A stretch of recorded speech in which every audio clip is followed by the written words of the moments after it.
Everybody, Joshua Griffin, youth pastor, Saddleback Church.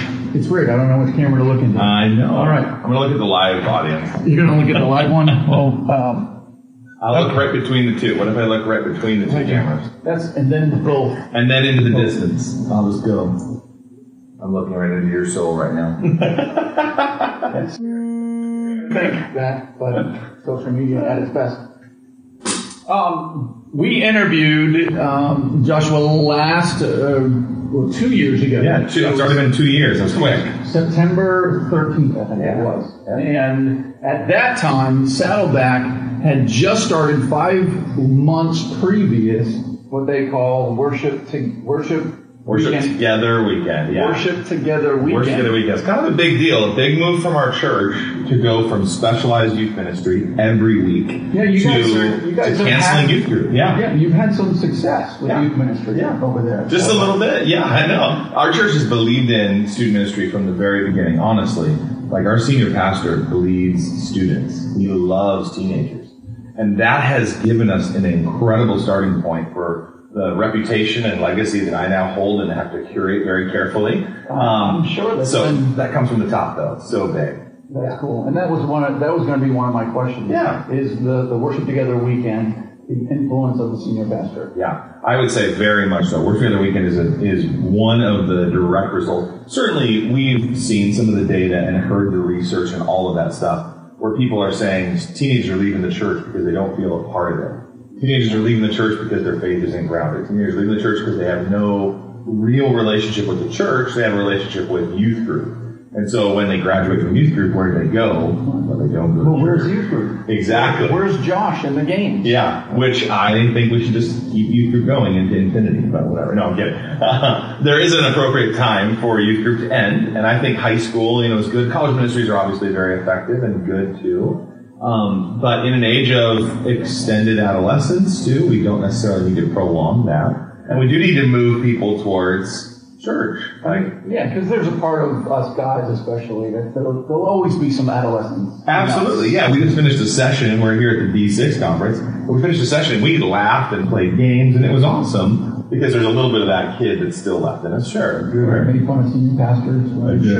They deserve it. Senior pastors never get made fun of. So I make them the brunt of all my jokes. Right. I'm sure D6 loves that. Hey, let's encourage senior pastors to come so we can make fun of them. That's what I do. All right. Okay, so 2 years ago they had just started, and so I asked Josh, I said, okay, hey, let's do a follow-up. How's it going? Yeah, what a fun idea, 2.5 years later, to do some evaluation and share that, because I would say it has been very successful, and it has also not been successful. And so I think I can share a little bit of both. So it isn't all just happy, cheerful news. This went so well, interview's over. It's not like that. There's a mixture in what we've discovered. And so, I'm really interested in what other churches are doing as well and kind of tweaking the model that we've used. We're trying a brand new version of Worship Together Weekend based on some of the feedback we've been given. So let me do the broadest strokes vision for it first, if I could. Sure. We really wanted to have the long view of this process. We weren't going into it going, hey, let's give it a shot for a couple months and see what happens. We were definitely saying, this is going to be painful at first. This is going to be uncomfortable. This is not our specialty. This is not what we're good at. This is uncomfortable. But we're going to fight through that, and we're going to last it out because we really do believe in the end goal. You read a book like Sticky Faith, or Chuck Bomar wrote a great book with Reggie Joyner. It's failing me right at the moment, but something about the gap or something. But it's a great book on people leaving the church, so we want to stop that. So we said, it's not going to be easy. There's going to be a lot of challenges. We're going to want to quit. And to see life change, you need to give it time. Yes, got to give it time. So we kind of have said, okay, the short view, there's going to be some pain, but we believe in the long view goals that we have. We think this is part of reaching those goals. So the 5 months in, when we last talked, things are great. It's a buzz because it's new, it's fresh, it's exciting. You said all the parents were unanimously in favor of it. So not so much after that. What's funny is, we don't get a ton of complaints. We don't. Parents really do trust us. Whatever. we don't get a ton of complaints. We get some. I mean, every youth ministry does, right? I'm not immune to that by any means. But we've gotten a significant amount of complaints about Worship Together Weekend. Okay, now one thing I wanted to... Well, that doesn't surprise me, but... now, have you included children? Because there was discussion about that 2 years ago. No children whatsoever. We are still only talking about teenagers. Yeah, junior high and up. Okay. So everybody who's, in our case, it's 7th grade. Some of our campuses, it's 6th grade and up. They're in with their parents worshiping together. So it's mom, dad, all the way down to junior high. And if you have a kid, a child, they're still in the child's program. Yeah. Okay. So please continue with encouraging us. So here's some encouragement with some failure. And the negative comments. So what happened is parents immediately discovered that their kids were not as excited to go to the adult service as they were to go to youth group. Surprise. I know, hard to believe. Surprise. A few reasons for that. I mean, at first it was new, it was novel, it was exciting, and people were like, do we sit with our friends, we sit with our families, and we leaned on the families. That was the whole point, is work together. But we also value the friendship and relationships, and so we didn't discourage anything. We just pointed towards this way. We never really mentioned this one. And people sat with their families and stuff. A few things happened. One, we didn't change the adult service whatsoever. Mm-hmm. Not sure that's necessarily the right move. I don't know, because you're trying to integrate them into the actual church. But you shouldn't change it too much. But you did do some things like include them in the worship. Yeah. Leading. I mean, you did so we'd have some students include them. You did ask whoever was preaching to kind of, hey, include some students in your examples. Absolutely. Definitely made those asks, and definitely was very aware. We're beating the drum of Worship Together Weekend. Hey, it's Worship Together Weekend. It's the first weekend of the month. We don't have youth group. Everyone's in the service. And it just wasn't designed for our teenagers. We're really good at adult ministry. We're really good at student ministry. We're really good at children's ministry. In most churches? Yes. Can say that. That's why they divided them up, and that's where they put their energy. So when you take one group and put them into a program that's not designed for them, gives very little consideration to them, there's a disconnect. I think if I had the ability to, and I've certainly tried and will continue to try, I would say the more you can do to recognize teenagers in the audience, the more you can do when we have Worship Together Weekend to connect it with some need of theirs or something that relates to them. I'll give you an example. We're a few months in after we talked, and it was like financial freedom or something like that, like how to be good stewards in the marketplace or something. And great message, and it was an awesome talk. Pastor Rick is unbelievable. It's so good. And part of me wants my teenagers in there. They need to learn about money and giving and all of that. And they were dying in a pile. I heard one of the speakers at this conference say, your teenagers need to be in there when you're having your marriage seminars and yes, that's a really nice thing to say, but it's really hard to get teenagers to understand the future value of what they're learning today. Well said. Yeah. It's brutal. So we had parents complain going, my kid doesn't want to come, or they're not coming, or we've given up this one. We've given up the fight. Wow. Now people will immediately go, well, how's attendance been? Because that's how we measure success in everything in the church, right? Attendance has been fine. Attendance has been good. We have a bunch of teenagers showing up, a bunch of adults. It's not like the church is awesome and then Worship Together Weekend. We haven't seen major dips. Like, I'm not exactly sure how those numbers have all evened out or whatever, but it hasn't been like ups and downs. Church overall attendance has been fairly consistent. But we got a lot of, I should say a lot. We got way more than normal amount of parent feedback in the negative. Okay, so what was Pastor Rick's response to that? Well, again, we said we're gonna have a long view. Okay. So we didn't freak out. We didn't panic. We just said, hey, sit with your son or daughter, invite them, bring them to church with you. If your mom and dad don't go to church here, which is pretty common as well, or you eventually reaches out to a lot of students, invite them to church, bring them in, and we're going to kind of stick with it. So we did for a year and a half of exactly the same. First weekend of every month, we cancel our youth services and everyone goes to church. We've since made some modifications. And so it'd be fun to kind of tell you a little bit about where we're headed now. We went from 12, one a month, to this year and into 2016, we're doing more of a holiday approach. So to compromise, we're still sticking with it. We're still yeah, sweet tweak that, right? So what we're trying to do is we're going, okay, when is it natural for parents and students to be together? When does it make sense? Rather than us just arbitrarily saying it's the first weekend of every month, which is fine. That is the most clear. And it helps you with momentum. It's not random. Everybody knows the first week of the month. Sure. So we moved to a less clear model, but it has been and will be more effective. So we're going, okay, when does a mom really want her kids with her in the row at church in our context? Mother's Day. So when Worship Together Weekend is this May, it's going to be on Mother's Day.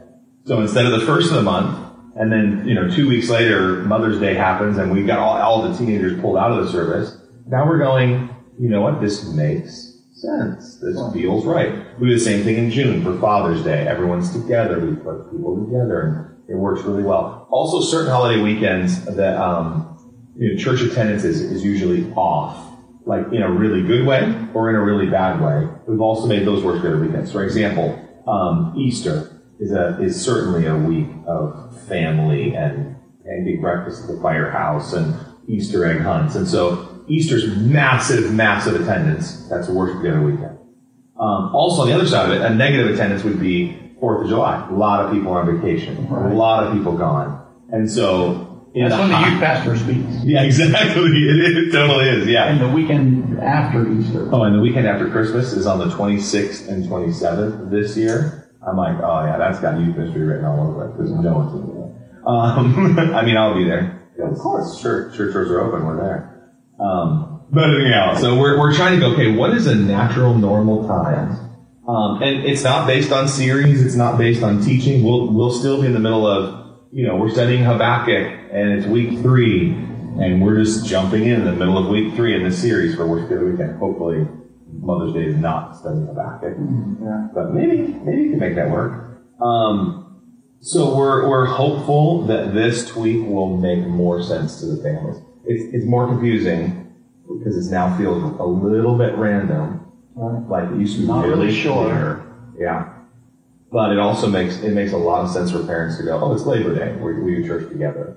Or it's, Thanksgiving week is actually a really well-attended week for us. The week after Thanksgiving, kind of would think people would be gone or whatever, but it's actually a really good attendance.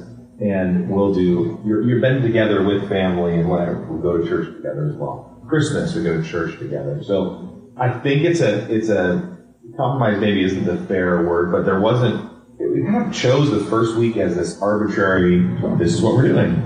And I think we've realized through some helpful feedback and painful feedback, and also just our own, we really enjoy Worship Together Weekend. It's good for our youth workers, it's good for our volunteers, it's good for me as a youth pastor. Yeah, you kind of get the Sunday morning off. Yeah, exactly. That's what you said last time. It's the best. Yeah, I still stand by that. It's unbelievable. Of course. Because our youth group runs simultaneous to the adult services. Right. So if adults go here, teenagers go here, children go here. I realize not every church is in that same context, but that means that I have a difficult time, especially if I'm speaking at all 4 of our youth services.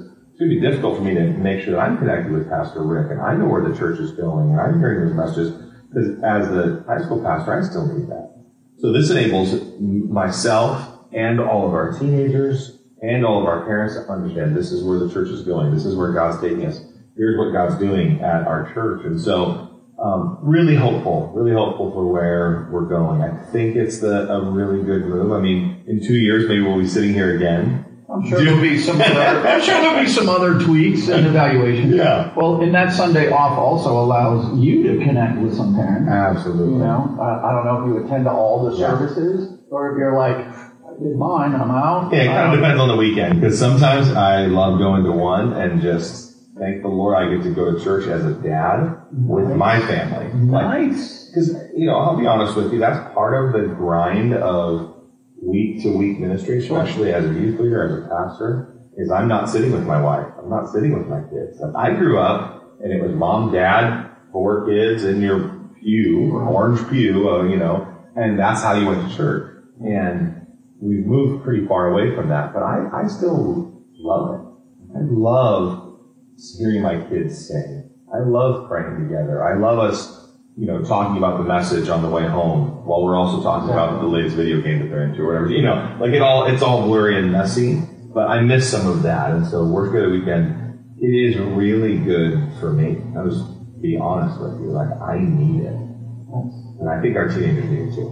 Well, I definitely am in that, part where, and we consult and we talk with pastors and encourage them to bring families in together. Yeah. And obviously their biggest battle are kids, teenagers that don't want to be in there. It's got a lot of them. But, it's not all fun and games, right? But again, Josh started by saying, when they graduate, we want them to know what's going on in big church. And for us, even in the more traditional denominations, when are they going to hear Pastor Rick preach? When are they going to see baptisms? When are they going to pray together? When are they going to see mom and dad worship?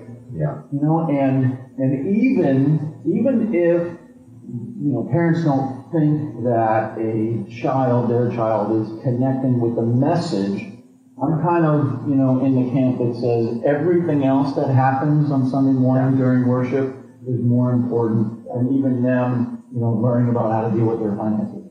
Absolutely. But that also depends on the structure and culture of the church as well, and what's the real point of Sunday morning.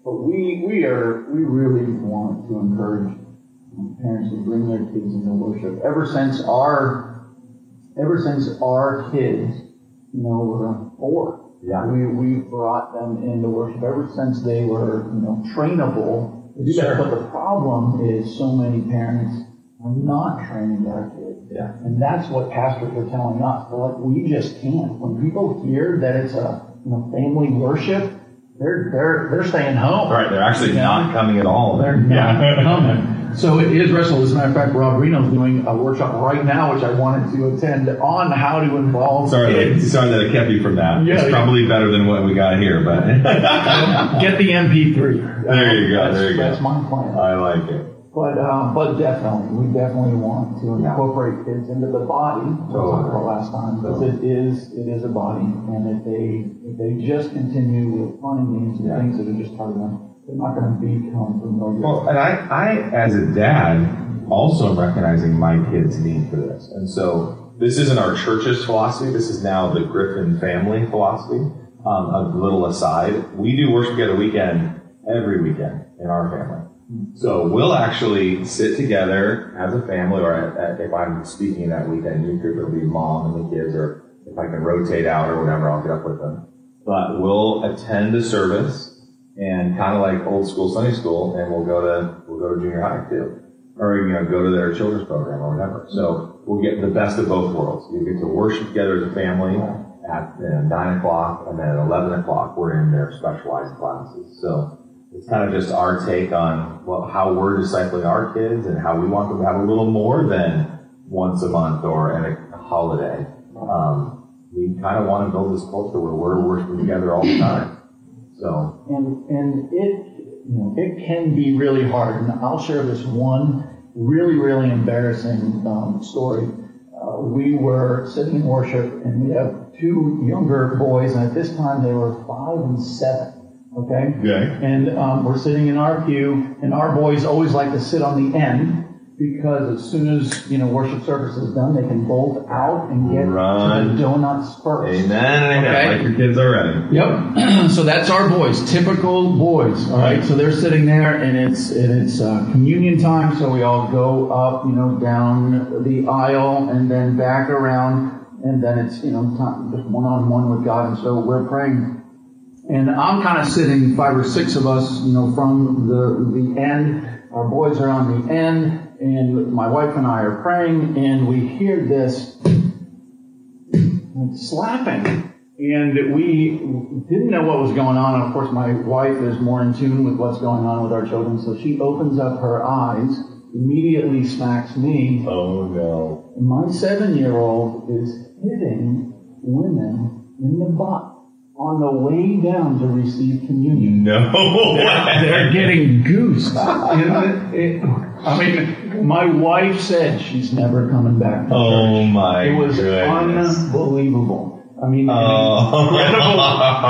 So top that. Okay, yeah. I just want to say. Can't be done. Top of that, if it's hard to discipline your kids not to sit in worship. So this would be a case to not have kids and teenagers in your worship service. That's what I'm hearing. Yeah, definitely is without the proper training, and it was a great learning experience. Oh, it sounds like it. I'm sure it was. We had him apologize to the ladies afterwards. Goodness. It was my wife was devastated, and I don't know where they learned that. Where did my boys learn? Boys learn that from their dads. I'm just going to be honest with you. So yeah. I think that's where they learned it. Well, Josh, thanks so much. Awesome. For the time and the feedback, and maybe next year or the year after we'll keep talking about it. I like intergenerational worship. It's a big part of what we do, and so we're still figuring it out. We don't have it all together, but. And all churches are wrestling with this, especially here at E6, especially parents and pastors who are really intentional about putting things together. This is huge. What do we do? And I think another step is also to bring. Right now we have a 3-year-old, and we bring her in for the music and everything up to the sermon. I like it. And then take her out. But churches also need to be prepared for that. Well, sometimes we'll go to a church and they're like clueless in the middle of the service. What do we do? You're bringing us a new one, Yeah, exactly. But intergenerational stuff. Dude, Thanks very cool. Absolutely. I appreciate it. Very cool. All right, Periscope people, bye. Yes.